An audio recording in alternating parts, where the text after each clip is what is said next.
Nós vamos falar de uma situação humilhante vivida por pessoas com necessidades especiais em um abrigo mantido pelo governo do estado em Conceição de Macabu, a 220 quilômetros do Rio. A repórter Beth Luquezzi e o cinegrafista Edilson Santos foram lá e constataram as condições degradantes em que as pessoas ficam na instituição. Vejam só as imagens feitas pela nossa equipe.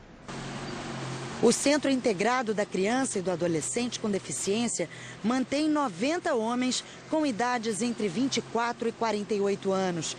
Eles ficam abandonados pelo chão, encolhidos, sem higiene. Dentro do abrigo, há camas sem lençóis, colchões velhos, roupas de cama rasgadas. Parte do teto está solta. Lâmpadas ficam penduradas sem proteção de luminárias. Alguns fios estão soltos também e não há chuveiro, apenas baldes que são usados para o banho dos pacientes. Há aranhas no teto, mofo nas paredes, janelas quebradas e até uma colmeia no abrigo. O mau cheiro é forte e os casos de sarna, que provoca forte coceira, são frequentes. Não há médico de plantão. Do lado de fora, muito lixo acumulado no pátio. O entulho, formado por móveis velhos e restos de colchão, também fica exposto. Isso não merece nem o nome de abrigo, né? A Defensoria Pública recebeu há 9 meses denúncias sobre os maus tratos no abrigo e notificou os responsáveis. Quem esteve lá com a nossa equipe esta semana foi a Defensora Pública Patrícia Magno, que agora está aqui com a gente e vai explicar o que pode ser feito para que os pacientes passem a ser tratados com dignidade. Bom dia, doutora Patrícia. As imagens são impressionantes, são chocantes. Quer dizer, de que maneira a Defensoria Pública está agindo depois de ter recebido essa denúncia? Bom dia, Ana. Essa denúncia ela veio a partir de um trabalho que nós fazemos em educação ambiental com a comunidade de produtores rurais daquela microbacia que é o Córrego de São Domingos, que estavam muito preocupados com as condições desse abrigo, né, com condições asilares de doentes mentais.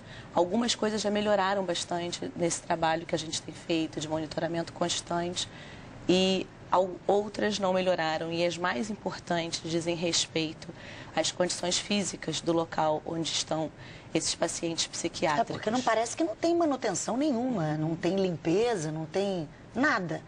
E vou te falar que já melhorou bastante desde que a gente começou a aumentar um pouco. Ou seja, essas imagens refletem já uma situação melhor do que a que foi encontrada pela Defensoria. De menos abandono um pouco, mas existem muitas obras que precisam ser feitas. E o mais importante de colocar é que essas pessoas elas estão abandonadas pelas famílias também. Ou seja, existe um lapso de tempo em que elas não têm contato com o familiar. Ou seja, elas não têm para quem voltar. Não tem para quem voltar nesse momento. É um trabalho imediato de reforma que a gente está distribuindo numa ação civil pública e a médio e longo prazo de resgate das relações familiares. O que vai acontecer agora? Quer dizer, o que o governo do estado diz? Se compromete a reformar, a dar condições melhores a essas pessoas? Durante o ano passado, a gente chegou a procurar a Fundação da Infância e Adolescência. Tivemos reuniões também com a EMOP, que é a Empresa de Obras Públicas. Existe um projeto já pronto, que precisou de, parece que, algumas modificações, mas que já está sendo solicitado que seja feita essa obra desde o ano passado. Mas a questão é que o dinheiro não saiu ainda, a vontade política ainda não foi forte o suficiente e aquele lugar ali, ele precisa ser reformado, porque aquelas pessoas precisam ser tratadas com dignidade. Sem dúvida. Como se não bastasse a falta de assistência, os pacientes ainda fazem serviços para ajudar a manter o abrigo. A repórter Beth Luquezzi conversou com um paciente que lava as roupas na máquina. E a doutora Patrícia, que está aqui com a gente agora, também estava lá. Vamos ver um trechinho da conversa. Você leva as roupas para a lavanderia? Isso, é suja. E depois? Tá limpo. E você é que maneja a máquina? Isso. Você arruma ela, tente secar e tente cozer. Está trabalhando aqui na casa, né? Ele está exercendo uma função que não poderia ser dele, né? Porque ele mesmo se diz aluno, na verdade ele é um paciente aqui. Pois é, doutora Patrícia, faltam funcionários. Em relação a isso, existe alguma ação já da Fundação da Infância e da Adolescência, que é responsável pelo abrigo, do governo do estado?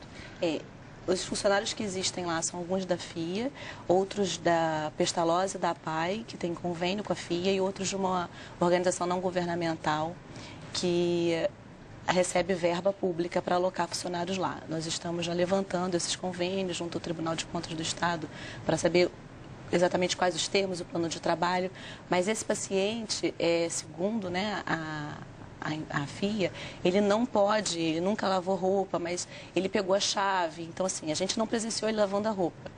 Mas ele contou isso e ele teve acesso à chave porque saiu com a chave. Algum outro paciente chegou a contar também que faz trabalhos internos? Não Eles são estimulados, né, de alguma forma, a ter alguma ocupação, né? E isso até ajuda a autoestima. Mas não existe um trabalho, assim, um planejamento que a gente tenha tido acesso até hoje, concreto, de atendimento de terapia ocupacional dentro da FIA. Ou seja, eles ficam lá parados e não tem nenhum tipo de tratamento prático. Alguns mesmo. não, mas muitos já vão para a APAI, para a Pestalozzi, num ônibus. Isso foi uma coisa que mudou também.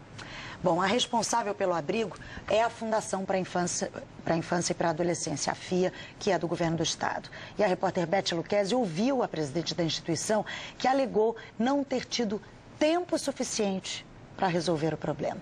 Ela anunciou obras e contratação de pessoal para este ano. Essa infraestrutura que você viu lá, ela vem se deteriorando pelo menos há 2 décadas. E à frente da presidência da FIA, há 1 ano e 2 meses, eu tenho me debruçado para encontrar soluções efetivas de enfrentamento a esse problema. Infelizmente, a Fundação, ao longo desse tempo, ela foi perdendo os seus quadros, eles foram se aposentando e não acontecendo reposição. Eu espero que esse ano, de 2010, a gente já possa estar com boa parte da obra executada. O projeto já está sobre a mesa do secretário de obras, do Pezão, que é o vice-governador. O governador está ciente para estar liberando esse orçamento e a gente publicar logo o edital para começar essa obra. E a outra grande ação é a contratação de pessoal para suprir esse déficit de pessoas que cuidam desses adultos, que hoje não são mais nem crianças nem adolescentes. E que também não são tratados nem como gente mais, né?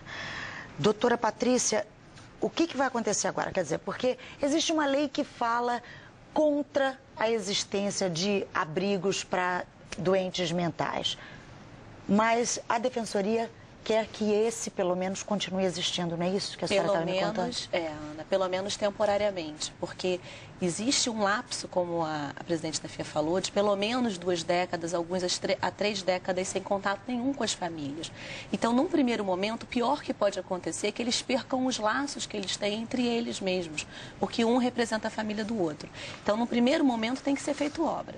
E a médio e longo prazo, um resgate familiar e, caso não sejam encontradas as famílias, a alocação em residências terapêuticas, que é o previsto na legislação. Muito obrigada, doutora Obrigada. Patrícia Franco, defensora pública. Obrigada pela sua participação. Vamos torcer para que essa situação seja resolvida o mais rápido possível.